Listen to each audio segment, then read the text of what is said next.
ಈಗ ಒಂದು 25-30 ವರ್ಷದ ಹಿಂದೆಗಡೆ ಏನಿರೋದು ಕಲಬೆರಕೆ ಎಣ್ಣೆಗಳು ಅಂತ ಸಿಕ್ತಿರ್ಲಿಲ್ಲ. ಸೂರ್ಯಕಾಂತಿ ಎಣ್ಣೆ ಮಾಡೋದನ್ನ ನಾನು ಇದು ಫಸ್ಟ್ ಟೈಮ್ ನೋಡ್ತಾ ಇರೋದು. ಪ್ಲೇನ್ ಎಣ್ಣೆ ಮೇಲ್ಗಡೆ ಕಮ್ಮಿ ದರದಲ್ಲಿ ಸಿಗ್ತಿದೆ ಅಂತ ನಾವು ರಿಫೈನ್ಡ್ ಆಯಿಲ್ ಇಂದ ಓಡ್ತಾ ಇದೀವಿ. ಸಾವರಿ ಅದೆಲ್ಲ ಗ್ಲುಟೆನ್ ಫ್ರೀ ಗೋಧಿ ಹಿಟ್ಟು, ಅದ್ ಬಿಟ್ರೆ ನಿಮ್ಗೆ ಬೆಲ್ಲದ ಪುಡಿ ಸಿಗುತ್ತೆ. ಹಲೋ ಹಾಯ್ ನಮಸ್ಕಾರ, ನೀವು ನೋಡ್ತಾ ಇದ್ದೀರಾ ಮಸಾಲಾ ಚಾಯ್ ಮೀಡಿಯಾ. ನಾನಿವತ್ತು ರಾಜಾಜಿನಗರದ 6 ಬ್ಲಾಕ್ ಸರ್ಕಲ್ ಅಲ್ಲಿ ಇದ್ದೀನಿ. ನಿಸರ್ಗ ಶುದ್ಧ ಮರದ ಗಾಣದ ಎಣ್ಣೆ ಅನ್ನೋ ಒಂದು ಬೋರ್ಡ್ ಮಾತ್ರ ನನ್ನ ತಲೆಯಲ್ಲಿ ಇತ್ತು. ಬನ್ನಿ ಇವಾಗ ಈ ಒಂದು ಗಾಣದ ಎಣ್ಣೆ ಮತ್ತೆ ಉಳಿದ ಎಣ್ಣೆಗೂ ಏನು ಡಿಫರೆನ್ಸ್, ಮತ್ತೆ ಇದನ್ನೇ ಯಾಕೆ ನಾವು ಖರೀದಿ ಮಾಡಬೇಕು ಅನ್ನೋ ಒಂದು ವಿಷಯವನ್ನ ಸ್ವಲ್ಪ ಅಂಗಡಿಯ ಓನರ್ ಹತ್ರ ತಿಳ್ಕೊಳ್ಳೋಣ. ಅದರ ಜೊತೆಗೆ ಅದರಿಂದ ಆಗುವಂತ ಬೆನಿಫಿಟ್ಸ್ ಮತ್ತೆ ಡೀಟೇಲ್ಸ್ ಆಗಿ ತಿಳ್ಕೊಳ್ಳೋಣ. ಈ ಒಂದು ಶಾಪ್ ನಾನು ಬಹಳ ದಿವಸದಿಂದ ನೋಡ್ತಾ ಇದ್ದೀನಿ. ಇದ್ರ ಬಗ್ಗೆ ಡೀಟೇಲ್ಸ್ ಗೊತ್ತಿಲ್ಲದೆ ಅಂತ ಖಂಡಿತವಾಗ್ಲಿ ಬಿಸ್ನೆಸ್ ಸ್ಟಾರ್ಟ್ ಮಾಡಿರಲ್ಲ. ಹಾಗಾಗಿ ಅವರಿಂದಾನೇ ಆದಷ್ಟು ಹೆಚ್ಚು ಮಾಹಿತಿಯನ್ನ ಕಲೆಕ್ಟ್ ಮಾಡೋಣ. ಸರ್ ನಮಸ್ಕಾರ, ನಾನು ಸತೀಶ್ ಭಟ್ ಅಂತ. ಸರ್ ಇವಾಗ ನಾರ್ಮಲ್ ಆಗಿ ನಾವು ಕುಕಿಂಗ್ ಆಯಿಲ್ ಅಂತಂದ್ರೆ ನಾರ್ಮಲ್ ಆಗಿ ಶಾಪ್ ಅವ್ರು ಏನು ಸಜೆಸ್ಟ್ ಮಾಡ್ತಾರೋ ಅದನ್ನ ಪಿಕ್ ಮಾಡ್ಕೊಂಡು ಹೋಗ್ತೀವಿ. ಫಾರ್ ಎಕ್ಸಾಂಪಲ್ ಸೂಪರ್ ಮಾರ್ಕೆಟ್ಗೆ ಹೋದ್ರೆ ಸಾವಿರಾರು ಬ್ರಾಂಡ್ಸ್ ಗಳಿದೆ, ಅದನ್ನ ಪಿಕ್ ಮಾಡೋದು, ಬ್ಯಾಗ್ ಅಲ್ಲಿ ಹಾಕೊಳ್ಳೋದು, ಹೋಗೋದು ಅಷ್ಟೇ. ಬಟ್ ಇವಾಗ ಉಳಿದೆಲ್ಲ ಫುಡ್ಗೆ ಕಂಪೇರ್ ಮಾಡಿದ್ರೆ ಅಥವಾ ಇಂಗ್ರೀಡಿಯೆಂಟ್ ಅಥವಾ ಧಾನ್ಯಗಳಿಗೆ ಕಂಪೇರ್ ಮಾಡಿದ್ರೆ ಎಣ್ಣೆ ಬಗ್ಗೆ ಇಷ್ಟೊಂದು ಅವೇರ್ನೆಸ್ ಯಾಕೆ ಜನಗಳಿಗೆ, ಅದ್ರ ಬಗ್ಗೆ ಯಾಕೆ ಡಿಸ್ಕಷನ್ ನಡೀತಾ ಇದೆ ಇವಾಗ? ಮುಂಚೆ ಎಲ್ಲ ಏನಿತ್ತು, ಈಗ ಒಂದು 25-30 ವರ್ಷದ ಹಿಂದೆಗಡೆ ಏನಿರೋದು ಕಲಬೆರಕೆ ಎಣ್ಣೆಗಳು ಅಂತ ಸಿಕ್ತಿರ್ಲಿಲ್ಲ. ಮ್ಯಾಕ್ಸಿಮಮ್ ಅಂದ್ರೆ ನಮ್ಗೆ ಗಾಣಗಳಿಗೆ ಹೋಗ್ತಿದ್ವಿ, ಅಲ್ಲಿ ಹಾಕಿಸ್ಕೊತಾ ಇದ್ವಿ, ಡಬ್ಬಗಳಿಗೆ ಹಾಕೋತಾ ಇದ್ವಿ, ಬರ್ತಾ ಇದ್ವಿ. ಈಗೀಗ ನಿಮ್ಗೆ ಪ್ಯಾಕೆಟ್ ಆಯಿಲ್ಗಳು, ಕಂಪನಿ ಆಯಿಲ್ಗಳು, ರಿಫೈನ್ಡ್ ಆಯಿಲ್ ಅಂತ ಏನ್ ಬರ್ತಿದೆ, ಕಮ್ಮಿ ದರದಲ್ಲಿ ಸಿಗ್ತಿದೆ ಅಂತ ನಾವು ರಿಫೈನ್ಡ್ ಆಯಿಲ್ ಇಂದ ಓಡ್ತಾ ಇದೀವಿ. ರಿಫೈನ್ಡ್ ಆಯಿಲ್ ಅಂದ್ರೆ ಏನು ಅಂತ ತಿಳ್ಕೊಂಡು ಆಮೇಲೆ ತಿನ್ಬೇಕು ಅನ್ನೋದು ನನ್ನಿದೆ.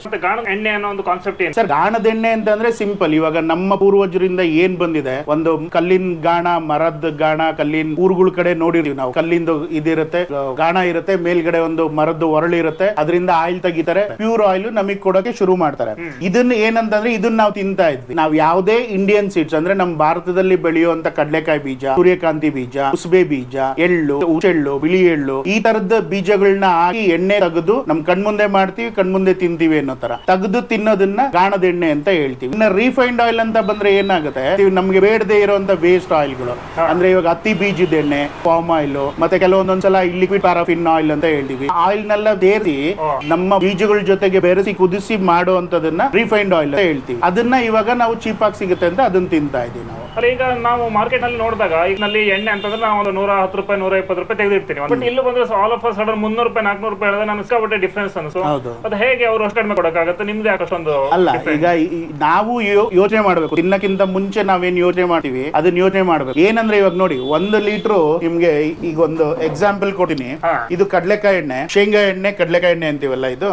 ಈ ಶೇಂಗಾ ಎಣ್ಣೆ 1 ಲೀಟರ್ ಆಯಿಲ್ ತೆಗಿಲಿಕ್ಕೆ ನಮ್ಮ ಮರದ ಗಾಣದಲ್ಲಿ ಅಥವಾ ಎತ್ತಿನ ಗಾಣದಲ್ಲಿ ಆಗ್ಲಿ ನಿಮಗೆ 2.25 ಕೆಜಿಯಿಂದ 3 ಕೆಜಿ ಕಡಲೆಕಾಯಿ ಬೀಜ ಬೇಕು. ಹೌದು. ಇವತ್ತು ನೀವು ರೀಟೈಲ್ ಅಲ್ಲಿ ನಿಮ್ಮ ಮನೆಗಳು ತರುವಂತ ಕಡಲೆ ಬೀಜ 1 ಕೆಜಿಗೆ 140 ರೂಪಾಯಿಂದ 160 ರೂಪಾಯಿ ಇರುತ್ತೆ.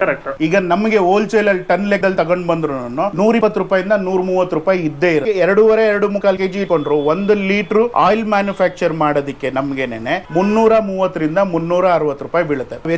ಹೆಚ್ಚಾಗಿ ತಿನ್ನೋದು ಸೂರ್ಯಕಾಂತಿ ಎಣ್ಣೆ. ಸನ್ಫ್ಲವರ್ ಅಂತ ಅಂದ್ರೆ ರಿಫೈನ್ಡ್ ಆಯಿಲ್ ಅಂದ್ರೆ ಸನ್ಫ್ಲವರ್ ಅಂದ್ರೆ ರಿಫೈನ್ಡ್ ಆಯಿಲ್ ಅಂತ ನಮ್ಗೆ ಇವಾಗ ಸಿಂಪಲ್ ಆಗಿ ಹೇಳ್ತೀನಿ ನಾನು. ಸನ್ಫ್ಲವರ್ ಸೀಡ್ಸ್ ಇದೆ ನೋಡಿ, ಇಲ್ಲಿ ಬನ್ನಿ ತೋರಿಸ್ತೀನಿ ನೋಡಿ. ಇವಾಗ ಇದು ಸನ್ಫ್ಲವರ್ ಸೀಡ್ಸ್ ನಾರ್ಮಲ್ ಆಗಿ ಸಿಪ್ಪೆ ಸಮೇತ ಇರುವಂತದ್ದು. ಇದು ಸೂರ್ಯಕಾಂತಿ ಬೀಜ ಸಿಪ್ಪೆ ಸಮೇತ ಇರುತ್ತೆ. ಇದು ಬಂದು ನಿಮಗೆ ಮಾರ್ಕೆಟ್ ಅಲ್ಲಿ ಇವತ್ತೇನಿಲ್ಲ ಅಂದ್ರೆ ಒಂದು 70 ರಿಂದ 80 ರೂಪಾಯಿ ಕೆಜಿಗೆ ಇರುತ್ತೆ. 5 ಕೆಜಿ ಬೇಕು ಸಿಪ್ಪೆ ಸಮೇತ ಹಾಕಿದ್ರೆ 1 ಕೆಜಿ ಎಣ್ಣೆ ತೆಗಿಯಕ್ಕೆ. ಅದೇ ಇದು ಸಿಪ್ಪೆ ಬಿಡಿಸಿದ ಬೀಜಗಳು ಇರುತ್ತೆ ಸನ್ಫ್ಲವರ್ ಸೀಡ್ಸ್. ಇದು ಮಿನಿಮಮ್ ಅಂದ್ರೆ ನಿಮ್ಗೆ 150 ರೂಪಾಯಿಂದ 160 ರೂಪಾಯಿ ಇರುತ್ತೆ. ಅಂದ್ರೆ ಅದ್ರ ಡಬಲ್ ಇರುತ್ತೆ. ಇದು 2.5 ರಿಂದ 3 ಕೆಜಿ ವರೆಗೂ ಬೇಕು. ಅಲ್ಲಿಗೆ ನಿಮಗೆ ಮ್ಯಾನುಫ್ಯಾಕ್ಚರ್ ಕಾಸ್ಟ್ 400 ರಿಂದ 420 ರೂಪಾಯಿ ಬೀಳುತ್ತೆ. ಹಂಗಿದ್ದಾಗ ನಿಮ್ಗೆ 105 ರೂಪಾಯಿಗೆ ಸನ್ಫ್ಲವರ್ ರಿಫೈನ್ಡ್ ಆಯಿಲ್ ಹೆಂಗ್ ಕೊಡ್ತಾರೆ ಅನ್ನೋದು ನಾವ್ ಯೋಚನೆ ಮಾಡಿ. ಈಗ ನೋಡಿ, ಇಲ್ಲಿ ಇಂಗ್ರೀಡಿಯೆಂಟ್ಸ್ ಅಂತ ಇರುತ್ತೆ ನೋಡಿ, ಇಲ್ಲಿ ಇಂಗ್ರೀಡಿಯೆಂಟ್ಸ್ ಅಂತ ಇದೆ. ನಾವಿಲ್ಲಿ ground net oil use it for baking and shouting, deep frying ಅಂತ ಹಾಕಿರ್ತೀವಿ. ಅಲ್ಲಿ ಅವ್ರು ಹಾಕಿರ್ತಾರೆ ಇಂಗ್ರೀಡಿಯೆಂಟ್ಸ್ ಅಲ್ಲಿ ಹಾಕಿರ್ತಾರೆ 100% ರಿಫೈನ್ಡ್ ಆಯಿಲ್ ಅಂತಾನೆ ಆಗಿರ್ತಾರೆ. ರಿಫೈನ್ಡ್ ಅಂದ ತಕ್ಷಣ ನಾವು ಅರ್ಥ ಮಾಡ್ಕೋಬೇಕು, ಐದರ್ ಕೆಮಿಕಲ್ ಆಯಿಲ್ ಅಥವಾ ಲಿಕ್ವಿಡ್ ಆಯಿಲ್ ಅಥವಾ ಹತ್ತಿ ಬೀಜದ ಎಣ್ಣೆನೋ ನಾವು ಯಾವ್ದು ತಿನ್ಬಾರ್ದು ಅಂತ ಇರ್ತೀವಿ, ಚೀಪ್ ಆಗಿ ಸಿಗುತ್ತೆ, ಅದನ್ನ ತೆಗೆದು ಇದರಲ್ಲಿ ಪ್ಯಾಕ್ ಮಾಡಿರ್ತಾರೆ ಅನ್ನೋದು ಇರುತ್ತೆ. ಅದೊಂದು ಪ್ರೋಸೆಸ್ ಇರುತ್ತೆ, RBD ಪ್ರೋಸೆಸ್ ಅಂತ ಹೇಳ್ತೀವಿ. ಅಂದ್ರೆ ರಿನ್ಸಿಂಗ್, ಡಿಕಲರೈಸೇಷನ್, ಡಿಯೋಡ್ರೇಷನ್ ಅಂತ ಹೇಳ್ತೀವಿ. ಅಂದ್ರೆ ಬೇರೆ ಎಣ್ಣೆಗಳ ಜೊತೆ ಬೀಜಗಳನ್ನ ಹಾಕಿ ಕುದಿಸಿ ಹಿಂಡೋದನ್ನ ರಿನ್ಸಿಂಗ್ ಅಂತ ಹೇಳ್ತೀವಿ. ಎಣ್ಣೆನಲ್ಲಿರೋ ವಾಸನೆ ತೆಗಿದಿಕ್ಕೆ ಡಿಯೋಡ್ರೇಷನ್ ಅಂತ ಹೇಳ್ತೀವಿ. ಎಣ್ಣೆನಲ್ಲಿರೋ ರುಚಿ ಅದನ್ನೆಲ್ಲ ತೆಗೆದು ಮಾಡೋದಿಕ್ಕೆ, ಅದಕ್ಕೆ ಮತ್ತೆ ಕಲರ್ ತೆಗಿಯೋದಿಕ್ಕೆ ಬ್ಲೀಚಿಂಗ್ ಅಂತ ಹೇಳ್ತೀವಿ. ಅಂದ್ರೆ RBD ಪ್ರೋಸೆಸ್ ನಲ್ಲಿ ಅದನ್ನ ಬೇರೆ ಎಣ್ಣೆ ಎಕ್ಸೇನ್ ಅಂತ ಎಣ್ಣೆಗಳ ಜೊತೆಗೆ ಬೆರೆಸಿ ಹಿಂಡೋದಿಕ್ಕೆ ರಿಫೈನ್ಡ್ ಆಯಿಲ್. ಇದು ನಿಮ್ಗೆ ಏನು ಸೀಡ್ಸ್ ಹಾಕ್ತಿವಿ, ಏನು ಆಯಿಲ್ ಬರುತ್ತೆ 2 ದಿನ ಇಡ್ತೀವಿ, ಅದನ್ನ ನಾವು ನಿಮಗೆ ಡೈರೆಕ್ಟ್ ಆಗಿ ಕೊಡ್ತೀವಿ. ಅದು ಯಾವಾಗ ನಾವು ರಿಫೈನ್ಡ್ ಆಯಿಲ್ ತಿನ್ನಕ್ ಶುರು ಮಾಡಿದ್ವಿ ಅವಾಗ್ಲೇ ನಮ್ಗೆ ಎಲ್ಲಾ ಕಾಯಿಲೆಗಳು ಒಂದೊಂದೇ ಚಿಕ್ಕ ವಯಸ್ಸಿಗೆ ಕಾಯಿಲೆಗಳು ಬರೋದು ಎಲ್ಲ ಶುರು ಆಗಿರೋದು. ಪ್ರೊಡ್ಯೂಸ್ ಮಾಡುವಂತದ್ದು ಆಲ್ಮಂಡ್ ಆಯಿಲ್. 1 kg ಬಾದಾಮಿ ನಿಮ್ಗೆ ಹೆಚ್ಚು ಕಮ್ಮಿ 800 ರೂಪಾಯಿವರೆಗೂ ಇರುತ್ತೆ. ಒಳ್ಳೇದು 1 kg ಬಾದಾಮಿ. ಆ ಬಾದಾಮಿ ಎಣ್ಣೆನಲ್ಲಿ 1 kg ಹಾಕಿದ್ರೆ ನಮ್ಗೆ 150 ml ಇಂದ 200 ml ಆಯಿಲ್ ಅಷ್ಟು ಕಡಿಮೆನಾ? ಅಷ್ಟು ಬರುತ್ತೆ.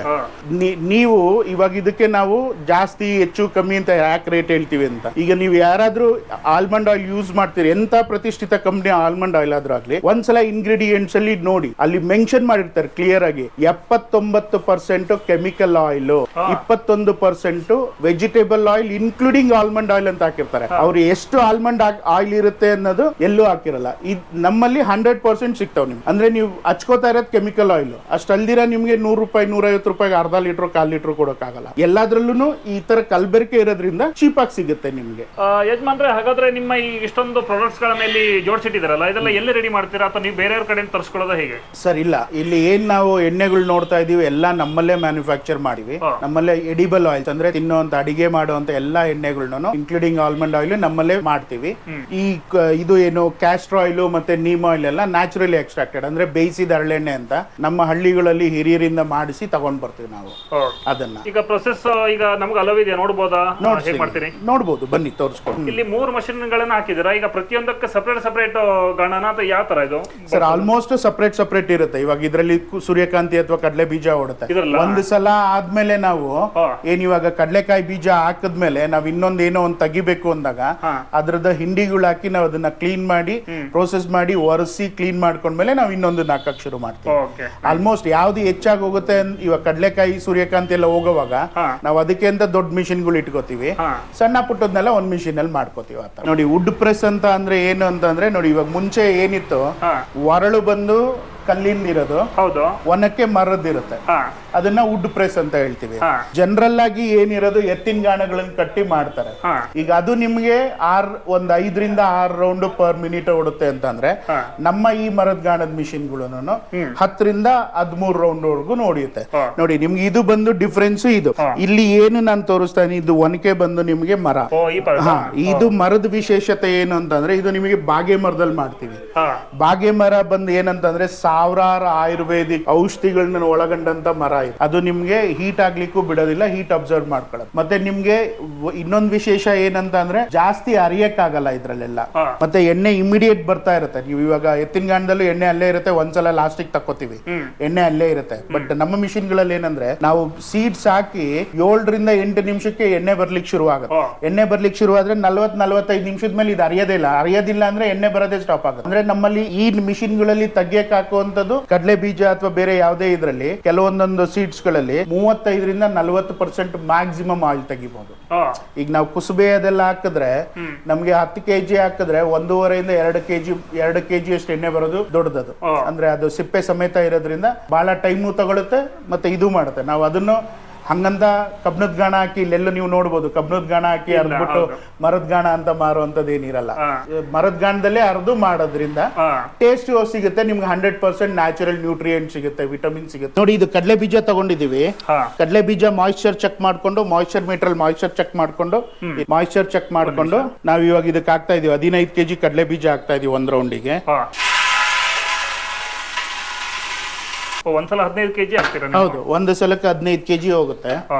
ಹಾಕ್ಬಿಟ್ಟು ಇವಾಗ ಇದನ್ನ ಸ್ಟಾರ್ಟ್ ಮಾಡಿದ್ರೆ 40 ನಿಮಿಷಗಳ ಕಾಲ ಓಡುತ್ತೆ. ಇದನ್ನ ಮರದ ಗಾಣದ ಎಣ್ಣೆ ಯಾಕೆ ಉಪಯೋಗಿಸ್ಬೇಕು ಅನ್ನೋದಕ್ಕೆ ಒಂದು ಇದು ಯಾಕೆ ವುಡ್ ಪ್ರೆಸ್ ಅಂತ ಡಿಫ್ರೆನ್ಶಿಯೇಟ್ ಮಾಡ್ತಾರೆ. ಅದಕ್ಕೂ ಇದಕ್ಕೂ ಏನ್ ವ್ಯತ್ಯಾಸ ಅಂದ್ರೆ, ನೋಡಿ ಇವಾಗ ಇದು ಎತ್ತಿನ ಗಾಣ ನಾವು ಜನರಲ್ ಆಗಿ ನೋಡಿರ್ತೀವಿ, ಒಂದ್ 4 ರಿಂದ 6 ರೌಂಡ್ ಹೊಡಿಯುತ್ತೆ 1 ನಿಮಿಷಕ್ಕೆ ಅಂತ. ಇದಕ್ಕೆ ನಾವು ಮೋಟರೈಸ್ಡ್ ಅಳವಡಿಸಿರೋದ್ರಿಂದ ಒಂದು 10 ರಿಂದ 13-14 ರೌಂಡ್ ಹೊಡಿಯುತ್ತೆ ನಿಮಿಷಕ್ಕೆ. ಇದ್ರ ಬಿಟ್ರೆ ನಿಮ್ಗೆ ಏನಾಗುತ್ತೆ, ಇದನ್ನ ವುಡ್ ಪ್ರೆಸ್ ಅಂತ ಹೇಳ್ತೀವಿ. ಅಂದ್ರೆ ನಾವ್ ಇದ್ರಲ್ಲಿ ಎಕ್ಸ್ಟ್ರಾಕ್ಟ್ ಮಾಡಕ್ಕಾಗೋದು 35% ಇಂದ 40% ಅಷ್ಟೇ. ಬೀಜದಲ್ಲೇ ಇರುತ್ತೆ ಎಣ್ಣೆ. ಹೌದು, ಹಂಗೆ ಇರುತ್ತೆ, ಹಿಂಡಿನಲ್ಲಿ ಇರುತ್ತೆ. 35 ರಿಂದ 40% ತೆಗಿಬಹುದು. 10 kg ಹಾಕಿ 3.5 ಲೀಟರ್ ತೆಗೆದ್ರೆ, ಆ ಕಬ್ಣದ ಗಾಣಗಳಲ್ಲಿ 10 kg ಹಾಕಿದ್ರೆ 5-5.5 ಲೀಟರ್ ವರೆಗೂ ಆಗುತ್ತೆ. ಅದಕ್ಕೋಸ್ಕರ ನಿಮ್ಗೆ ಅದು 300-320 ರೂಪಾಯಿ ಸಿಗುತ್ತೆ ಕೋಲ್ಡ್ ಪ್ರೆಸ್ ಅಂತ. ವುಡ್ ಪ್ರೆಸ್ ಅಂದಾಗ ಯಾವಾಗ್ಲೂ ನಿಮ್ಗೆ 370 ರಿಂದ ಮೇಲ್ಗಡೆ ಇರುತ್ತೆ. ಅದರಿಂದ ಕೆಳಗಡೆ ಯಾರು ವುಡ್ ಪ್ರೆಸ್ ಆಯಿಲ್ ಕೊಡಲ್ಲ. ಕಡಲೆ ಬೀಜ ಹಾಕೊಂಡಿದೀವಿ, ಮಾಯಿಶ್ಚರ್ ಚೆಕ್ ಮಾಡ್ತೀವಿ, 6.7 ಇದೆ. ಅಂದ್ರೆ 5 ರಿಂದ 7 7 ಒಳಗಡೆ ಇರಬೇಕು. ಮಾಯಿಶ್ಚರ್ 5ರಿಂದ 7 ಒಳಗಡೆ ಇದ್ರೆ ಆಯಿಲ್ ಟೇಸ್ಟ್ ಆಗಿರುತ್ತೆ, ಮತ್ತೆ ನಿಮ್ಗೆ ತುಂಬಾ ನೀರಿನ ಅಂಶ ಎಲ್ಲ ಸೇರ್ಕೊಳ್ಳೋದಿಲ್ಲ ಇದ್ರಲ್ಲಿ. ಹಂಗಾಗಿ ಗಟ್ಟಿ ಇರುತ್ತೆ, ಎಣ್ಣೆ ಗಟ್ಟಿ ಇರುತ್ತೆ, ರುಚಿಯಾಗಿರುತ್ತೆ ಅಂತ ಮಾಯಿಶ್ಚರ್ ಚೆಕ್ ಮಾಡ್ಬೋದು. ಈ ತರ 5ರಿಂದ 7 ಮಾಯಿಶ್ಚರ್ ಇರುವಂತದ್ದು ಇವಾಗ ನಾವು ಚೆಕ್ ಮಾಡಿದ್ವಿ, 6.6 ಇದೆ. ಇದು ಕರೆಕ್ಟ್ ಆದಂತ ಬೀಜ. ಇವಾಗ ನಾವು ಇದಕ್ಕೆ ಏನಂದ್ರೆ ಇದು ಮಾಯಿಶ್ಚರ್ ಚೆಕ್ ಮಾಡಿದ ಪ್ರಕಾರ ನಾವು ಮಿಷಿನ್ ಆನ್ ಮಾಡ್ಕೊಂಡ್ಮೇಲೆ ಸ್ವಲ್ಪ ನೀರ್ ಹಾಕ್ಬೇಕಾಗತ್ತೆ. ಮಾಯಿಶ್ಚರ್ ಚೆಕ್ ಮಾಡಿರೋ ಪ್ರಕಾರ ಇವಾಗ ಇದಕ್ಕೆ ನಿಧಾನವಾಗಿ ಸ್ವಲ್ಪ ನೀರ್ ಹಾಕೋಬೇಕಾಗತ್ತೆ. ಅಂದ್ರೆ 1 kgಗೆ ಒಂದು 30ರಿಂದ 40 ml ಅಷ್ಟು ನೀರ್ ಹಾಕೋಬೇಕಾಗತ್ತೆ.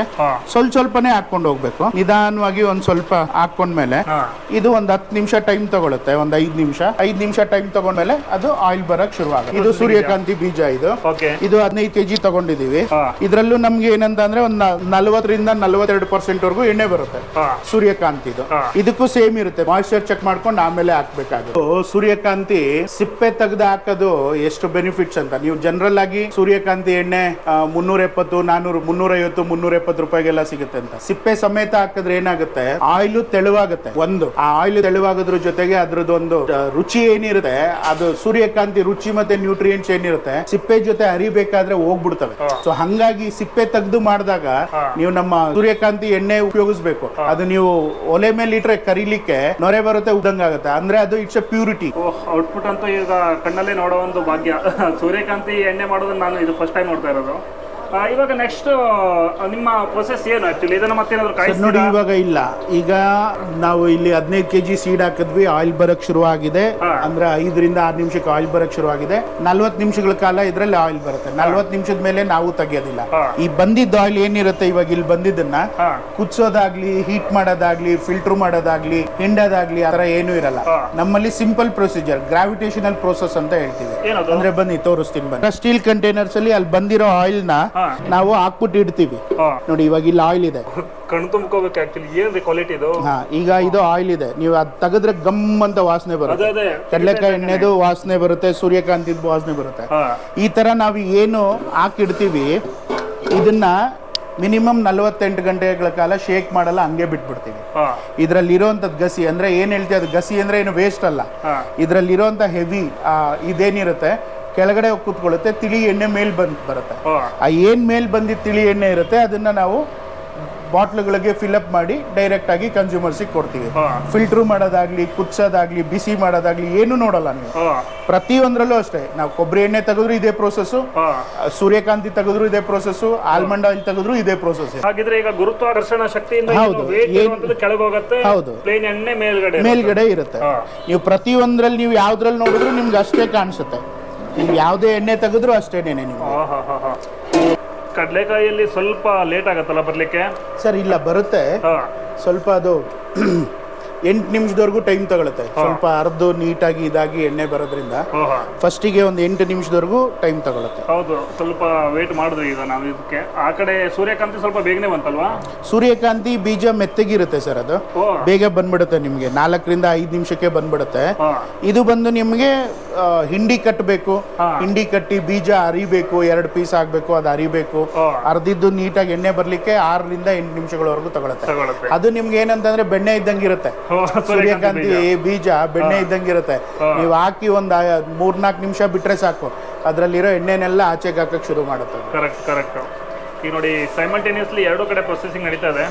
ಆದ್ರೆ ಇಲ್ಲಿ ಲೀಡ್ ಮಾಡ್ತಾ ಇರುವಂತ ಪರಿಮಳ ಅಂತಂದ್ರೆ ಕಡಲೆಕಾಯಿ ಬೀಜದ ಎಣ್ಣೆ ಸಖತ್ ಮೂಗಿ ಒಳ್ಳೆ ಪರಿಮಳ ಮಾತ್ರ. ಎಷ್ಟು ಸಖತ್ತಾಗಿ ಆಚೆ ಮತ್ತೆ ಇಲ್ಲೇ ನೋಡಿ ಗೊತ್ತಾಗುತ್ತೆ ನಿಮ್ಗೆ ಎಷ್ಟು ಪ್ಯೂರ್ ಮತ್ತೆ ಒಂದು ಕಲರ್ ಇಲ್ಲ ಅಂತ ಹೇಳ್ಬೋದು. ಅಷ್ಟೊಂದು ನ್ಯಾಚುರಲ್ ಆಗಿ ಆಚೆ ಬರ್ತಾ ಇರುವಂತ. ಎಕ್ಸಾಕ್ಟ್ ಆಗಿ ಕಡಲೆ ಬೀಜ ಏನ್ ತಿಂತೀರಾ ಅದೇ ರುಚಿ ಇರುತ್ತೆ. ವಾವ್, ಸೀರಿಯಸ್ಲಿ ಹೇಳ್ಬೇಕಂದ್ರೆ ಎಕ್ಸಾಕ್ಟ್ ಆಗಿ ನಾವು ಈಗ ಕಡಲೆ ಬೀಜ ತಿಂದು 5 ನಿಮಿಷ ಆದ್ಮೇಲೆ ಏನು ರುಚಿ ಇರುತ್ತಲ್ಲ, ಆ ರೀತಿಯ ಒಂದು ಟೇಸ್ಟ್ ಹಾಗೇನೆ ಆ ಘಮ ಮತ್ತೆ ಆ ರುಚಿ ಹಂಗೆ ಮೇಂಟೈನ್ ಆಗ್ಬೇಕದು. ಅದು ನಿಮ್ಗೆ ತುಂಬಾ ಅರದ್ರೆ ಏನಾಗುತ್ತೆ, ತುಂಬಾ ಅರದ್ರೆ ನಿಮ್ಗೆ ಎಣ್ಣೆ ಬಾಯಲ್ಲಿ ಹಾಕೊಂಡ್ರೆ ಇದಾಕೊಂಡ್ರೆ, ಇವಾಗ ನೋಡಿ ನೀವು ತಿಂದಿವಾಗ ಒಂದು 2-3 ಸೆಕೆಂಡ್ ಅಷ್ಟು ಆದ್ಮೇಲೂ ಕೂಡ ನಿಮ್ ನಾಲ್ಗೆನಲ್ಲಿ ಎಣ್ಣೆ ತಿಂದಿದ್ದೀನಿ ಅನ್ನೋದಿರಲ್ಲ. ಇಲ್ಲ, ಶೇಂಗಾದ ಹಾಲನ್ನು ಕೊಡ್ತಾರೆ. ನೀವು ಹೆಂಗಿರುತ್ತೆ ಅಂದ್ರೆ ಡೈರೆಕ್ಟ್ ಆಗಿ ಕಡಲೆ ಬೀಜ ತಿಂದಾಗ ಏನ್ ಫೀಲ್ ಇರುತ್ತೆ ಅದಿರುತ್ತೆ.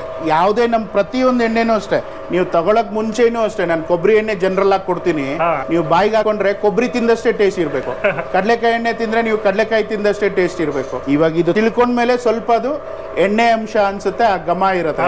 ಗಟ್ಟಿಯಾಗಿ ಬರ್ತಿರೋದ್ರಿಂದ ನಿಮ್ಗೆ ಇನ್ನೂ ಟೇಸ್ಟ್ ಜಾಸ್ತಿ ಇರುತ್ತೆ. ಸೀರಿಯಸ್ಲಿ ಕುಸುಬೆ ಬೀಜ ಅಂತ ಅಂದ್ರೆ ಬಳಸ್ತಾರೆ ನಾರ್ಮಲ್ ಆಗಿ. ಇದು ಉತ್ತರ ಕರ್ನಾಟಕದ ಕಡೆ ಜಾಸ್ತಿ ಯೂಸ್ ಮಾಡ್ತಾರೆ. ಮರದ ಗಾಣದಲ್ಲಿ ಅರಿಯೋದು ತುಂಬಾ ಕಷ್ಟ. ಇದು ಯಾಕೆಂದ್ರೆ ತುಂಬಾ ಗಟ್ಟಿ ಇರುತ್ತೆ. ಗಟ್ಟಿ ಇರೋದ್ರಿಂದ ಮರದ ಕಾಂಡದಲ್ಲಿ ಅರಿಯೋದು ಕಷ್ಟ. ಜೊತೆಗೆ ಏನಂದ್ರೆ ಇವಾಗ ನೋಡಿ ನಾವು ಇವಾಗ 15 kg ತೂಕ ಮಾಡಿದೀವಿ. ಈ 15 kg ಹಾಕಿದ್ರೆ ಮ್ಯಾಕ್ಸಿಮಮ್ ಟು ಮ್ಯಾಕ್ಸಿಮಮ್ ಅಂದ್ರೆ ಆಯಿಲ್ ಬರುತ್ತೆ ಅಷ್ಟೇ. ಹಂಗಾಗಿ ಇದನ್ನ ಸ್ವಲ್ಪ ಕಬ್ಬಿಣದ ಗಾಣಗಳು ಅದು ಉಪಯೋಗಿಸ್ಕೋತಾರೆ. ಬಟ್ ನಾವು ಇದನ್ನು ಕೂಡ ನಾವು ಮರದ ಗಾಣದಲ್ಲಿ ಮಾಡೋದ್ರಿಂದ ನಿಮಗೆ ಆ ಥಿಕ್ನೆಸ್ ಇರುತ್ತೆ, ಆ ಘಮ ಇರುತ್ತೆ, ಆ ಟೇಸ್ಟ್ ಇರುತ್ತೆ. ಈಗ ಹಾಗಿದ್ರೆ ಅದು ಟೈಮ್ ಹೆಚ್ಚಿಗೆ ತಗೊಳುತ್ತಲ್ಲ ಇದು? ಹೌದೌದು, ಯಾಕಂದ್ರೆ ಇದು ಗಟ್ಟಿ ಇರುತ್ತೆ. ಫಸ್ಟ್ ಇದು ಸಿಪ್ಪೆ ಹೊಡಿಬೇಕು, ಹೊಡೆದು ಇದು ಬೇಳೆ ತರ ಆಗ್ಬೇಕು. ಸ್ವಲ್ಪ ನಿಧಾನ ಟೈಮ್ ತಗೊಳುತ್ತೆ ಇದು. ಇದು 40 ನಿಮಿಷಕ್ಕೆಲ್ಲ ಆಗಲ್ಲ. ಒಂದು ಕಾಲ್ ಅವರ್ 1.5 ಅವರ್ ವರೆಗೂ ತಗೊಳುತ್ತೆ. ಫಸ್ಟ್ ಇದೆಲ್ಲ ಬೇಳೆ ಹೊಡೆದು ಇದಾಗಿ ಎಲ್ಲ ಮಾಡೋದ್ರಿಂದ ಈಸಿಯಾಗಿ ಆಗಲ್ಲ ಸ್ವಲ್ಪ. ಇದಕ್ಕೂ ಕೂಡ ಸೂರ್ಯಕಾಂತಿ ಮತ್ತೆ ಶೇಂಗಾ ತರನೇ ನೀರು ಹಾಕ್ಲೇಬೇಕು? ಹೌದೌದು. ಕೊಬ್ಬರಿ ಒಂದು ಬಿಟ್ಟು ನೀವು ಪ್ರತಿ ಒಂದು ಬೀಜಕ್ಕೂ ನೀರು ಹಾಕ್ಬೇಕಾಗತ್ತೆ. ಮತ್ತೆ ಎಳ್ಳೆಣ್ಣೆ, ಬಿಳಿ ಎಳ್ಳೆಣ್ಣೆ, ಕಪ್ಪೆಳ್ಳೆಣ್ಣೆ, ಹುಚ್ಚೆಳ್ಳೆಣ್ಣೆ ಇದೆಲ್ಲ ತೆಗಿಬೇಕಾದ್ರೆ ನೀವು ಅದಕ್ಕೆ ಬೆಲ್ಲ ಕೂಡ ಆಡ್ ಮಾಡ್ಬೇಕಾಗತ್ತೆ. ಬೆಲ್ಲ ಹಾಕದೆ ಹೋದ್ರೆ ಹಿಂಡಿ ಕಟ್ಟೋದಿಲ್ಲ. ಅಂದ್ರೆ ಅದಕ್ಕೆ ಇಷ್ಟು ಗ್ರಾಮ್ ಅಷ್ಟು ಹಾಕ್ಬೇಕು. ಕೆಜಿಗೆ ಒಂದು 20 ರಿಂದ 30 ಗ್ರಾಮ್ ಅಥವಾ 40 ಗ್ರಾಮ್ ಅಷ್ಟು ಬೆಲ್ಲ ಹಾಕ್ಬೇಕಾಗುತ್ತೆ. ತಾಟಿ ಬೆಲ್ಲ ಅಥವಾ ಒಳ್ಳೆ ಕಬ್ಬಿಂದ ಆರ್ಗಾನಿಕ್ ಬೆಲ್ಲಗಳು ಏನಿರುತ್ತೆ ಅದನ್ನ ಹಾಕ್ಬೇಕಾಗುತ್ತೆ. ಕೆಮಿಕಲ್ ಫ್ರೀ ಇರುವಂತ ಬೆಲ್ಲಗಳನ್ನ ಹಾಕಿ ಅರಿಬೇಕಾಗುತ್ತೆ. ಇನ್ ಮಿಕ್ಕಿದಕ್ಕೆಲ್ಲ ನೀವು ನೀರ್ ಹಾಕಿದ್ರೆ ಸಾಕಾಗುತ್ತೆ. ಇವಾಗ ನಾವು ಕಡಲೆಕಾಯಿ ಎಣ್ಣೆ ತೆಗಿಯೋದ್ ನೋಡಿದ್ವಿ, ಸೂರ್ಯಕಾಂತಿ ತೆಗಿಯೋದ್ ನೋಡಿದ್ವಿ, ಕುಸುಬೆ ಎಣ್ಣೆ ತೆಗಿಯೋದ್ ನೋಡಿದ್ವಿ. ಅದು ಬಿಟ್ರೆ ನಾವು ಕೊಬ್ಬರಿ ಎಣ್ಣೆ ಮಾಡ್ತೀವಿ. ಕೊಬ್ಬರಿ ಎಣ್ಣೆ ಜೊತೆಗೆ ಅಗಸೆ ಬೀಜದ ಎಣ್ಣೆ, flaxseed oil, omega 3, 6, 9 fatty acids ಗೋಸ್ಕರ ಇದನ್ನ ಯಥೇಚ್ಛವಾಗಿ ಯೂಸ್ ಮಾಡ್ತಾರೆ. ಅದು ಅಗಸೆ ಬೀಜದ ಎಣ್ಣೆ ಮಾಡ್ತೀವಿ, ಹುಚ್ಚೆಳ್ಳೆಣ್ಣೆ ಮಾಡ್ತೀವಿ, ಬಿಳಿ ಎಳ್ಳೆಣ್ಣೆ, ಕಪ್ಪೆಳ್ಳೆಣ್ಣೆ, ಆಮೇಲೆ ಕಪ್ಪೆಳ್ಳೆಣ್ಣೆ, ಹರಳೆಣ್ಣೆ ತಲೆಗಚ್ಚಲಿಕ್ಕೆ ಅಂತ, ಮತ್ತೆ ಮಸ್ಟರ್ಡ್ ಆಯಿಲ್ ಕೂಡ ನಾವು ಮರದ ಗಾಣದಲ್ಲೇ ತೆಗಿತೀವಿ.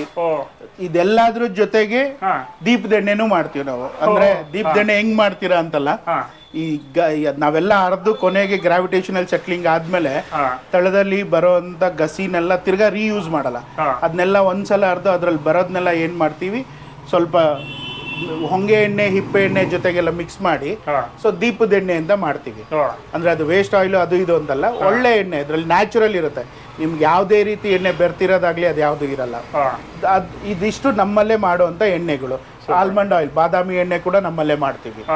ಇದಿಷ್ಟು ಮ್ಯಾನುಫ್ಯಾಕ್ಚರ್ ಮಾಡೋದು ನಾವಿಲ್ಲೇ ಮಾಡ್ತೀವಿ. ಸೂಪರ್. ಮತ್ತೆ ಈಗ ಈ ಒಂದು ಗಾಣದ ಎಣ್ಣೆಯ ಬೆನಿಫಿಟ್ಸ್ ಅನ್ನ ಸ್ವಲ್ಪ ಪ್ರತಿಯೊಂದು ಎಣ್ಣೆದು ಸಪರೇಟ್ ಆಗಿ ಹೇಳಕ್ಕಾಗತ್ತಾ? ಹಾ ಸರ್, ಇವಾಗ ನೋಡಿ ಜನರಲ್ ಆಗಿ 2 ತಿಳ್ಕೋಬೇಕು ನಾವು. ಇವಾಗ ರಿಫೈನ್ಡ್ ಆಯಿಲ್ ಯೂಸ್ ಮಾಡಕ್ ಶುರು ಮಾಡಿದ್ಮೇಲೆ ಕೂದಲುದ್ರುವಂಥದ್ದು, ಬೆಳ್ಳಗಾಗುವಂಥದ್ದು, ಥೈರಾಯ್ಡ್ ಸಮಸ್ಯೆಗಳು, PCOD ಸಮಸ್ಯೆಗಳು, ಇಂಥ 100 ಸಮಸ್ಯೆಗಳು ಬರ್ತಾ ಇದಾವೆ. ಈಗ ಗಾಣದೆಣ್ಣೆ ಉಪಯೋಗಿಸಕ್ ಶುರು ಮಾಡಿದ್ರೆ ಏನಾಗುತ್ತೆ? ಈಗ ನೋಡಿ, ಇವಾಗ ಇದು ನ್ಯಾಚುರಲ್ ಆಗಿ ನಾವ್ ಹೇಳ್ತೀವಿ. ಈಗ ಕಡಲೆಕಾಯಿ ಎಣ್ಣೆ ಯೂಸ್ ಮಾಡಿದಾಗ ಇದರಲ್ಲಿ ವಿಟಮಿನ್ A, E, D ಅಂತ ಇದೆ. ಇದೆಲ್ಲ ಏನಂತ ಅಂದ್ರೆ ನ್ಯಾಚುರಲ್ ಆಗಿ ಸಿಗುವಂತ ವಿಟಮಿನ್ಸ್. ಇವು ನಮ್ಮ ಬಾಡಿನಲ್ಲಿ ಇರುವಂತ ಕೆಟ್ಟ ಕೊಲೆಸ್ಟ್ರಾಲ್ ಕರಗಿಸೋದಕ್ಕೆ ಹೆಲ್ಪ್ ಮಾಡುತ್ತೆ. ಇವಾಗ ಅದೇ ತರ ನಾವು ಸೂರ್ಯಕಾಂತಿ ಯೂಸ್ ಮಾಡಿದ್ರೆ ರುಚಿ ಚೆನ್ನಾಗಿರುತ್ತೆ, ಹೆಲ್ತ್ ಬೆನಿಫಿಟ್ಸ್ ಇರುತ್ತೆ, ಮತ್ತೆ ಏನ್ ಹೇಳ್ತೀವಿ ಆಂಗ್ಸೈಟಿ ಆ ತರದ್ದೆಲ್ಲದನ್ನು ಕಮ್ಮಿ ಮಾಡುತ್ತೆ.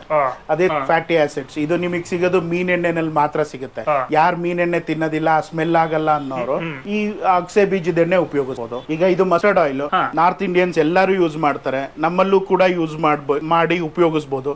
ಹಾರ್ಟ್ ಅಟ್ಯಾಕ್ಸ್ ಆಗೋದಕ್ಕೆ ಪ್ರಿವೆಂಟ್ ಮಾಡುತ್ತೆ, ಮತ್ತೆ ಕೆಟ್ಟ ಕೊಲೆಸ್ಟ್ರಾಲ್ ನ ಕರಗಿಸೋದಕ್ಕೆ ಹೆಲ್ಪ್ ಮಾಡುತ್ತೆ. ಇದು ಕುಸುಬೆ ಎಣ್ಣೆ ಉತ್ತರ ಕರ್ನಾಟಕದಲ್ಲಿ ಜಾಸ್ತಿ ಯೂಸ್ ಮಾಡ್ತಾರೆ. ಕೊಬ್ಬಿನಂಶ ಕಮ್ಮಿ ಇರುತ್ತೆ. ಈಗ ಡಯಟಿಷಿಯನ್ಸ್, ಹಾರ್ಟ್ ಪೇಷಂಟ್ಸ್ ಗೆ ಎಲ್ಲದನ್ನು ಜಾಸ್ತಿ ಪ್ರಿಸ್ಕ್ರೈಬ್ ಮಾಡ್ತಾರೆ. ಅದ್ ಬಿಟ್ರೆ ನಾವು ಸಿಂಪಲ್ ಆಗಿ ಇವಾಗ ಕೊಬ್ಬರಿ ಎಣ್ಣೆ ಹೇಳಿವಿ. ಕೊಬ್ಬರಿ ಎಣ್ಣೆ ನಾವೆಲ್ಲರೂ ಅನ್ಕೋತೀವಿ ಕೊಬ್ಬರಿ ಎಣ್ಣೆ ಬರೀ ತಲೆಗಚ್ಚಕ್ ಮಾತ್ರ ಇರೋದು, ಅಂತ ಸುಳ್ಳು. ಕೊಬ್ಬರಿ ಎಣ್ಣೆ ಅಷ್ಟು ಅಮೃತ ಇನ್ನೊಂದು ಎಣ್ಣೆ ಇರಲ್ಲ. ಎಣ್ಣೆಗಳಲ್ಲೇ ಅಮೃತ ಅಂತಂದ್ರೆ ಕೊಬ್ಬರಿ ಎಣ್ಣೆ ಅಂತ ಹೇಳ್ತೀವಿ. ಯಾಕೆಂದ್ರೆ ಇದರಲ್ಲಿ ಸೋಡಿಯಂ ಮೋನೋಲ್ಯೂರಿಕ್ ಆಸಿಡ್ ಅಂತ ಇರುತ್ತೆ. ಈ ಸೋಡಿಯಂ ಮೋನೋಲ್ಯೂರಿಕ್ ಆಸಿಡ್ ಬಂದು ಕೊಬ್ಬರಿ ಎಣ್ಣೆ ಬಿಟ್ರೆ ತಾಯಿ ಎದೆ ಹಾಲಲ್ಲಿ ಮಾತ್ರ ಸಿಗುತ್ತೆ. ಹಾರ್ಟ್ ಅಟ್ಯಾಕ್ ನು ಪ್ರಿವೆಂಟ್ ಮಾಡುವಂತ ಇರುತ್ತೆ. ಹಂಗಂತ ನಾವ್ ಇದನ್ನ ತುಂಬಾ ಅರ್ದ್ಬಿಟ್ಟು ಹಿಂಡ್ಬಿಟ್ಟು ಎಣ್ಣೆ ತೆಗೆದು ಮಾಡೋದು ಅಂತಲ್ಲ. ನೀವು ಬಂದು ಇಲ್ಲಿ ಟೇಸ್ಟ್ ನೋಡಿದಾಗ ನಾವು ಎಣ್ಣೆ ತಿಂದಂಗಿರಲ್ಲ, ನೀವು ಕೊಬ್ಬರಿ ತಿಂದಂಗೆ, ನೀವು ಅಲ್ಲಿ ಕಡಲೆಕಾಯಿ ಎಣ್ಣೆ ತಿಂದಾಗ ಹೆಂಗೆ ಕಡಲೆಕಾಯಿ ಎಣ್ಣೆ ಟೇಸ್ಟ್ ಇರುತ್ತೆ, ಈ ಕೊಬ್ಬರಿ ತಿಂದಂಗೆ ಇರುತ್ತೆ ಅಷ್ಟೇ. ಆ ತರ ಇಲ್ಲ, ಎಣ್ಣೆ ಎನ್ಸಿದ್ರೆ ತಗೋಬೇಡಿ, ಹಂಗೆ ಅಷ್ಟು ನೀಟಾಗಿರುತ್ತೆ. ಈ ಕೊಬ್ಬರಿ ಎಣ್ಣೆ, ಎಳ್ಳೆಣ್ಣೆ, ಬಿಳಿ ಎಳ್ಳೆಣ್ಣೆ, ಕಪ್ಪೆಳ್ಳೆಣ್ಣೆ ಇರುತ್ತೆ. ಇದು ಆಂಟಿ ಆಕ್ಸಿಡೆಂಟ್ಸ್ ಜಾಸ್ತಿ ಇರುತ್ತೆ, ಆಂಟಿ ಇನ್ಫ್ಲಮೇಟರಿ ಅಂತ ಹೇಳ್ತೀವಿ. ಅಂತಂದ್ರೆ ರೋಗ ನಿರೋಧಕ ಶಕ್ತಿ ಹೆಚ್ಚಿಗೆ ಮಾಡುತ್ತೆ. ಡೈರೆಕ್ಟ್ ಆಗಿ ಕುಡಿತಾರೆ, ಡೈರೆಕ್ಟ್ ಆಗಿ ಮಸಾಜ್ ಯೂಸ್ ಮಾಡ್ತಾರೆ, ಸ್ನಾನ ಮಾಡ್ಲಿಕ್ಕೆ ಯೂಸ್ ಮಾಡ್ತಾರೆ. ಕಪ್ಪೆಳ್ಳೆಣ್ಣೆ, ಬಿಳಿ ಎಳ್ಳೆಣ್ಣೆ ಎರಡೂ ಸಿಗುತ್ತೆ. ಬಿಳಿ ಎಳ್ಳೆಣ್ಣೆ ಬಂದು ಅಡಿಗೆಗೆ ಯೂಸ್ ಮಾಡ್ತಾರೆ. ಮತ್ತೆ ನಿಮ್ಗೆ ಇದು ಹುಚ್ಚೆಳ್ಳೆಣ್ಣೆ ನಿಮಗೆ ಗೊತ್ತೇ ಇರುತ್ತೆ, ಅನ್ನಕ್ಕೆಲ್ಲ ಹಳೆ ಕಾಲದಲ್ಲಿ ತುಪ್ಪ ತಿನ್ನಕ್ ಆಗದೆ ಇದ್ದು ಅಂತವ್ರು ಹುಚ್ಚೆಳ್ಳೆಣ್ಣೆ ಹಾಕೊಂಡು ತಿಂತಾರೆ. ಇವತ್ತಿನ ಕಾಲಕ್ಕೂ ಬಾಣಂತಿಯರಿಗೆ ಹೆಚ್ಚಾಗಿ ಯೂಸ್ ಮಾಡ್ತಾರೆ. ಅದು ಬಿಟ್ರೆ ನಿಮ್ಗೆ ಫ್ಲಾಕ್ ಸೀಡ್ ಬಗ್ಗೆ ಹೇಳಿದ್ವಿ, ಬಾದಾಮಿ ಎಣ್ಣೆ, ಇದು ನಿಮ್ಗೆ ಮುಖದಲ್ಲಿ ಅಪ್ಲೈ ಮಾಡೋದ್ರಿಂದ 100% ನಿಮ್ಗೆ ಕೆಲವೇ ವಾರಗಳ ತಿಂಗಳುಗಳಲ್ಲಿ black circles, dark circles, pimples, marks ಎಲ್ಲ ಹೋಗುತ್ತೆ. ಹೇರ್ ಆಯಿಲ್ ಯೂಸ್ ಮಾಡಿದ್ರೆ, ಹೇರ್ ಆಯಿಲ್ಗೆ ಕೊಬ್ಬರಿ ಎಣ್ಣೆ ಜೊತೆ ಬೆರೆಸಿ ಯೂಸ್ ಮಾಡಿದ್ರೆ ಕೂದಲು ಉದ್ರೋದು ಕಮ್ಮಿ ಆಗುತ್ತೆ. ಈ ತರ ಪ್ರತಿಯೊಂದಕ್ಕೂ ಅದರದೇ ಆದಂತ ಒಂದು ವಿಶೇಷತೆಗಳು ಇರ್ತವೆ. ಅದನ್ನ ಅದೇ ರೀತಿನಲ್ಲಿ ಯೂಸ್ ಮಾಡ್ಬೇಕು. ನಾವೆಲ್ಲಾ ಎಣ್ಣೆ ಬೆರೆಸ್ಬಿಟ್ಟು ಕುದಿಸ್ಬಿಟ್ಟು ಏನೋ ಮಾಡಿ ಹೇರ್ ಹಚ್ಕೋತೀವಿ ಅನ್ನೋದಲ್ಲ. ಕೆಲವೊಂದೊಂದಕ್ಕೆ ಅದರದೇ ಆದ ವಿಟಮಿನ್, ನ್ಯೂಟ್ರಿಯೆಂಟ್ಸ್, ಪ್ರಾಪರ್ಟೀಸ್ಗೆ ವ್ಯಾಲ್ಯೂಸ್ ಇರೋದ್ರಿಂದ ಅದೇ ತರ ಯೂಸ್ ಮಾಡ್ಬೇಕು. ಅದು ಮಲ್ನಾಡ್ ಗಿಡ್ಡ ಹಸುವಿನ ತುಪ್ಪ ಅಂತ ಹೇಳ್ತೀವಿ. ಇದು ಬೆಣ್ಣೆ ಕಾಯಿಸಿದ ತುಪ್ಪ ಅಂತ ಹೇಳ್ತೀವಿ. ಜನರಲ್ ಆಗಿ ಏನಂತ ಅಂದ್ರೆ ನಾಟಿ ಹಸುವಿನ ತುಪ್ಪಗಳು ತಿನ್ನೋದ್ರಿಂದ ಎಷ್ಟೋ ತರ ಕಾಯಿಲೆಗಳು ಕಮ್ಮಿ ಆಗುತ್ತೆ. ತುಪ್ಪ ಹಾಕಿ ಕೊಟ್ಟಾಗ ಮಕ್ಕಳಿಗೆ ಐರನ್ ಕಂಟೆಂಟ್ ಸಿಗುತ್ತೆ, ಹೊಟ್ಟೆ ಕ್ಲೀನ್ ಆಗುತ್ತೆ, ಆರೋಗ್ಯಕ್ಕೆ ಶಕ್ತಿ ಸಿಗುತ್ತೆ, ವಿಟಮಿನ್ ಸಿಗುತ್ತೆ, ಪ್ರೋಟೀನ್ ಸಿಗುತ್ತೆ, ಐರನ್ ಎಲ್ಲ ಸಿಗೋದ್ರಿಂದ ಗಟ್ಟಿ ಮುಟ್ಟಾಗಿ ಮಕ್ಕಳು ಬೆಳಿತಾರೆ. ಹಂಗಾಗಿ ತುಪ್ಪ ಪ್ರತಿದಿನ ಉಪಯೋಗಿಸಲೇಬೇಕಾಗಿರುವಂತದ್ದು. ಇದು ನಿಮ್ಗೆ ನಾಟಿ ಹಸುವಿನ ತುಪ್ಪ. ಇದು ಗ್ಲುಟೆನ್ ಫ್ರೀ ಗೋಧಿ ಹಿಟ್ಟು ಅಂತ ಹೇಳ್ತೀವಿ. ಹೈ ಫೈಬರ್ ಇರುತ್ತೆ, 10.7 grams ಆಫ್ ಫೈಬರ್ ಇರುತ್ತೆ, ಪ್ರೋಟೀನ್ಸ್ ಇರುತ್ತೆ. ನಿಮ್ಗೆ ಈಗ ನಾರ್ಮಲ್ ಚಪಾತಿ ತಿಂದಾಗ ಶುಗರ್ ಕಮ್ಮಿ ಆಗಲ್ಲ, ಮತ್ತೆ ತಿನ್ನಕ್ಕಾಗಲ್ಲ, ಹೀಟ್ ಆಗುತ್ತೆ, ಬಾಯ್ಲ್ ಆಗುತ್ತೆ, ಆ ತರ ಯಾವುದೇ ಕಂಪ್ಲೇಂಟ್ಸ್ ಇದ್ರಲ್ಲಿ ಬರಲ್ಲ. ಎಲ್ಲದಕ್ಕಿಂತ ವಿಶೇಷ ಏನಂದ್ರೆ ನಮ್ ಇಂಡಿಯನ್ ತಳಿ ಇದು ಕೆಂಪಕ್ಕಿ. ಇದು ಏನಂತಂದ್ರೆ ನಿಮ್ಗೆ 109 ಕ್ಯಾಲರೀಸ್ ಅಷ್ಟೇ ಇರುತ್ತೆ. 100 grams-ಗೆ 109 ಕ್ಯಾಲರೀಸ್ ಇರುತ್ತೆ. ಅಕ್ಕಿ ಅನ್ನ ತಿನ್ಬಾರ್ದು ಅನ್ನೋ ಕನ್ಸಂಪ್ಷನ್ ಈಗ ಇಲ್ಲ. ಸ್ವಲ್ಪ ಮುದ್ದೆ ಆಗುತ್ತೆ, ಅನ್ನ ದಪ್ಪ ಆಗುತ್ತೆ, ಹೊಡ್ಕೊಳ್ಳುತ್ತೆ ಅನ್ನೋದ್ ಬಿಟ್ರೆ ಬಹಳ ಚೆನ್ನಾಗಿ ಟೇಸ್ಟ್ ಎಲ್ಲ ಇರುತ್ತೆ. ಇದು ಕೆಮಿಕಲ್ ಫ್ರೀ ಬೆಲ್ಲದ ಪುಡಿ. ಪ್ರತಿ ಯಾವುದೇ ಕೆಮಿಕಲ್ ಇಲ್ದಿರ ಮಾಡಿರ್ತೀವಿ, ಟೇಸ್ಟ್ ಆಗಿರುತ್ತೆ. ಕಾಫಿ ಟೀ ಹಾಕೊಂಡು ಕುಡಿಬಹುದು. ಅದ್ ಬಿಟ್ರೆ ಪಿಂಕ್ ಸಾಲ್ಟ್ ಸಿಗುತ್ತೆ, ಕ್ರಿಸ್ಟಲ್ಲು ಸಿಗುತ್ತೆ, ಪೌಡರು ಸಿಗುತ್ತೆ. ಇದು ಎಲ್ಲಿ ಬಳಸ್ತಾರೆ ಆಕ್ಚುಲಿ ಈ ಒಂದು ಸಾಲ್ಟ್ಗಳು? ಇದು ಹಿಮಾಲಯನ್ ರೀಜನ್ಸ್ ಇಂದ ಬರುವಂತದ್ದು. ಇವಾಗ ಜನರಲ್ ಆಗಿ ಏನಂತ ಅಂದ್ರೆ ಉಪ್ಪು, ಈಗ ಸಮುದ್ರದ ಉಪ್ಪು ಅಂತ ನಾವು ತಿಂತೀವಿ, ಪರ್ ಕೆಜಿ ಮ್ಯಾನುಫ್ಯಾಕ್ಚರಿಂಗ್ ಮಾಡ್ಲಿಕ್ಕೆ ಒಂದು 60 ರೂಪಾಯಿ ಬೀಳುತ್ತೆ. ಆದ್ರೆ ನಾವು ತಿಂತಿರೋದು 20 ರೂಪಾಯಿಗೆ. ಹೆಂಗ್ ತಿಂತೀವಿ ಅನ್ನೋದು ಒಂದು ಇಂಪಾರ್ಟೆಂಟ್ ಇರುತ್ತೆ. ಇವೆಲ್ಲ ಏನಂದ್ರೆ ಕಲ್ಲಿಂದ ಪುಡಿ ಮಾಡಿ ಕೊಡುವಂಥದ್ದು. ಆ ಉಪ್ಪುಗೂ ಈ ಉಪ್ಪುಗೂ ಡಿಫ್ರೆನ್ಸ್ ಏನಂತಂದ್ರೆ ಅದ್ರಲ್ಲಿ ನಿಮಗೆ ಬರೀ ಸೋಡಿಯಂ ಅಂಡ್ ಪೊಟ್ಯಾಷಿಯಂ ಇರುತ್ತೆ. ಇದು ಸೋಡಿಯಂ ಲೋ ಇರುತ್ತೆ, ಪೊಟ್ಯಾಷಿಯಂ ಜೊತೆಗೆ ಐರನ್, ಮೆಗ್ನೀಷಿಯಮ್ ಸಿಗುತ್ತೆ. ಸೊ ನ್ಯಾಚುರಲ್ ಆಗಿ ಸಿಗೋದ್ರಿಂದ BP ರೈಸ್ ಆಗ್ಲಿಕ್ಕೆ ಬಿಡೋದಿಲ್ಲ. ಇನ್ನೊಂದು ಅದ್ರ ಜೊತೆಗೆ ನಿಮ್ಗೆ ಹಾರ್ಟ್ ಮೇಲೆ ಪ್ರೆಷರ್ ಆಗೋದಿಲ್ಲ, ಆ ತರ ಇರುತ್ತೆ. 9 ತರ ಸೆರಲ್ಸ್ ಮತ್ತೆ ಒಂದು 12 ರಿಂದ 14 ತರ ಡ್ರೈ ಫ್ರೂಟ್ಸ್ ಹಾಕಿ ಮಾಡಿರ್ತಾರೆ. ಸೊ ಗಂಜಿ ಮಾಡ್ಕೊಂಡು ಕುಡಿಲಿಕ್ಕೆ, ಡಯಟ್ ಮಾಡುವಂತವ್ರು, ಮಿಲೆಕ್ಸ್ ಪೌಡರ್ ಯೂಸ್ ಮಾಡ್ಕೊಂಡು ಮಾಡುವಂತವ್ರು ಇದನ್ನ ಕೂಡ ಯೂಸ್ ಮಾಡ್ಕೋಬಹುದು. ಇದನ್ನ ನೀವು ಇಲ್ಲೇ ರೆಡಿ ಮಾಡೋದಾ? ಇಲ್ಲ, ಮಾಡಿಸಿ ತರುವಂತದ್ದು ಇದು. ಇದು ಬಂದು ನಿಮಗೆ ಪ್ಲೈನ್ ಮಿಲೆಕ್ಸ್ ಗಂಜಿ ಮಾಡ್ಕೊಂಡು ಕುಡಿಲಿಕ್ಕೆ. ಈ ಚೂರ್ಣಂ ಬಂದು ಏನಂತಂದ್ರೆ ಈ ಪೌಡರ್ ಜೊತೆಗೆ 40 ತರ ಹರ್ಬ್ಸ್ ಹಾಕಿ ಒಂದು ಪೌಡರ್ ಇರುತ್ತೆ. ಇದ್ರಲ್ಲಿ ನಿಮ್ಗೆ ಅಶ್ವಗಂಧ, ಶತಾವರಿ ಅದೆಲ್ಲ ಇರುತ್ತೆ. ಚಿಟಿಕೆಯಷ್ಟು ಈಗ ಏನ್ ಮಾಡ್ಕೋತೀರ ಗಂಜಿ, ಅದಕ್ಕೆ ಒಂದು ಚಿಟಿಕೆಯಷ್ಟು ಪೌಡರ್ ಹಾಕೊಂಡು ಕುಡಿದ್ರೆ ಎಷ್ಟೋ 100 ತರ ನಮಗೆ ಏನ್ ಹೆಲ್ತ್ ಪ್ರಾಬ್ಲಮ್ಸ್ ಇರುತ್ತೆ ಅದೆಲ್ಲ ಕಮ್ಮಿ ಆಗಕ್ಕೆ ಹೆಲ್ಪ್ ಮಾಡುತ್ತೆ. ಕೂರ್ಗ್ ಸೊಸೈಟಿಯಿಂದ ನಾವು ಜೇನುತುಪ್ಪ ತರಿಸಿ ಸೇಲ್ ಮಾಡ್ತೀವಿ. ಜೇನುತುಪ್ಪ ಕೂಡ ಸಿಗುತ್ತೆ ನಿಮಗೆ. ಅಬ್ಬಾ, ಇಷ್ಟೊಂದು ಒಂದು ದೊಡ್ಡ ಒಂದು ಕಾನ್ವರ್ಸೇಷನ್ ಅಲ್ಲಿ ಈಗ ಆಯಿಲ್ ಅನ್ನ ಪ್ರೊಸೆಸ್ ಮಾಡೋದು ಹೇಗೆ, ಮತ್ತೆ ಇಷ್ಟೊಂದು ಪ್ರಾಡಕ್ಟ್ಸ್ ಬಗ್ಗೆ ಹೇಳ್ಕೊಟ್ರಿ. ಈಗ ನಾನೇನಾದರೂ ಇದನ್ನ ಇಮಿಡಿಯೇಟ್ ಯೂಸ್ ಮಾಡೋಕ್ಕೆ ಸ್ಟಾರ್ಟ್ ಮಾಡಿದ್ರೆ ಯಾವ ರೀತಿ ಇಮಿಡಿಯೇಟ್ ರಿಸಲ್ಟ್ ಅನ್ನ ಎಕ್ಸ್ಪೆಕ್ಟ್ ಮಾಡ್ಬೋದು? ಆ ರೀತಿ ರಿಸಲ್ಟ್ ಬರುತ್ತಾ ಸರ್? ಇವಾಗ ಎಲ್ಲರೂ ಅನ್ಕೊಂಡಿರ್ತಾರೆ ರಿಫೈಂಡ್ ಆಯಿಲ್ ತಿಂತಿರೋರು ಇಮಿಡಿಯೇಟ್ ಇದಕ್ಕೆ ಹೋಗ್ಬಿಟ್ರೆ ಏನು ಆಗತ್ತೋ ಇಲ್ವೋ, ಹೊಂದಾಣಿಕೆ ಆಗ್ತೀವೋ ಇಲ್ವೋ ಅಂತ. ಆ ಥರ ಏನಿಲ್ಲ. ನೀವು ಯೂಸ್ ಮಾಡೋಕ್ಕೆ ಶುರು ಮಾಡಿ.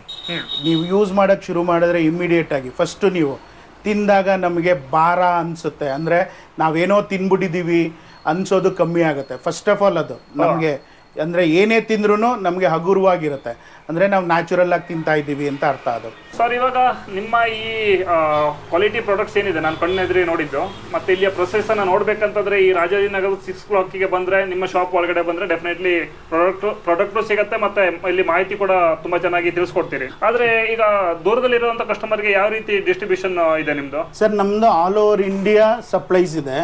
ನೀವು ಆನ್ಲೈನ್ ಇರುತ್ತೆ www.nisargaoil.com ಅಂತ, ಅಲ್ಲಿ ಕೂಡ ಹೋಗಿ ನೀವು ಪರ್ಚೇಸ್ ಮಾಡ್ಬೋದು. ಅಥವಾ ನನ್ನ ಮೊಬೈಲ್ ನಂಬರ್ 9901980284 ಈ ನಂಬರ್ ಕೂಡ ನೀವು ವಾಟ್ಸಪ್ ಮಾಡಿ ಕಾಲ್ ಮಾಡಿ ಕೂಡ ಆರ್ಡರ್ ಹಾಕ್ಬೋದು. ಇಲ್ಲ ಅಂತ ಅಂದ್ರೆ ನೀವು ಅಮೆಝಾನ್ನಲ್ಲಿ ಕೂಡ ನಮ್ಮ ಪ್ರಾಡಕ್ಟ್ ಸಿಗುತ್ತೆ, ಅಲ್ಲೂ ಕೂಡ ಹೋಗಿ ಸರ್ಚ್ ಮಾಡ್ಬೋದು. ನಿಮಗೆ ಕೊರಿಯರ್ ಮುಖಾಂತರ ಬಸ್ ಮುಖಾಂತರ ಆಲ್ ಓವರ್ ಇಂಡಿಯಾ ನಾವು ಸಪ್ಲೈಸ್ ಕೊಡ್ತೀವಿ. ಮಿನಿಮಮ್ ಚಾರ್ಜಸ್ ಅಲ್ಲಿ, ಡೆಲಿವರಿ ಚಾರ್ಜಸ್ ಅಲ್ಲಿ ಪ್ರತಿ ಒಂದು ಕಡೆಗೂ ನಮ್ ಸಪ್ಲೈಸ್ ಇರುತ್ತೆ. ನಿಮ್ಗೆ ಇಷ್ಟೇ ತಗೋಬೇಕು ಅಷ್ಟೇ ತಗೋಬೇಕು ಅಂತಿಲ್ಲ. 1/4 ಲೀಟರ್ ಎಣ್ಣೆಯಿಂದ ನೀವು 100 ಲೀಟರ್ ಎಣ್ಣೆವರೆಗೂ ಎಷ್ಟು ಕೇಳಿದ್ರು ಎಲ್ಲಿಗೆ ಕೇಳಿದ್ರು ಸಪ್ಲೈಸ್ ಕೊಡ್ತೀವಿ ನಾವು. Okay, super. ಗಾಣದ ಎಣ್ಣೆ ಅನ್ನೋದು ಒಂದು ದೊಡ್ಡ ಸಮುದ್ರ ಇದ್ದಂಗೆ, ತಿಳ್ಕೊಂಡಷ್ಟು ಬಗೆದಷ್ಟು ಚಿನ್ನ ಅಂತೀವಲ್ಲ, ಆ ರೀತಿ ಸಿಕ್ಕಾಪಟ್ಟೆ ಒಂದು ಲಾಂಗ್ ಆಗಿ ಮತ್ತೆ ಒಂದು ಒಳ್ಳೆ ವಿಷಯವನ್ನು ತಿಳಿಸ್ಕೊಟ್ರು. ಸರ್ ನಿಮ್ಮ ಈ ಒಂದು ಬಿಸ್ನೆಸ್ನ ಸಮಯದಲ್ಲೂ ಕೂಡ ಒಂದು ತುಂಬಾ ವ್ಯಾಲ್ಯೂಯಬಲ್ ಟೈಮನ್ನು ನನ್ನ ಜೊತೆ ಕಳೆದ್ರಿ. ನಮಗೆ ಅದು ವ್ಯಾಲ್ಯೂಬಲ್ ಆಗಿತ್ತು ಆ್ಯಕ್ಚುಲಿ. ಒಳ್ಳೆ ಇನ್ಫಾರ್ಮೇಷನ್ ಅನ್ನು ಕೊಟ್ರಿ. Thank you so much. All the best again. Thank you sir.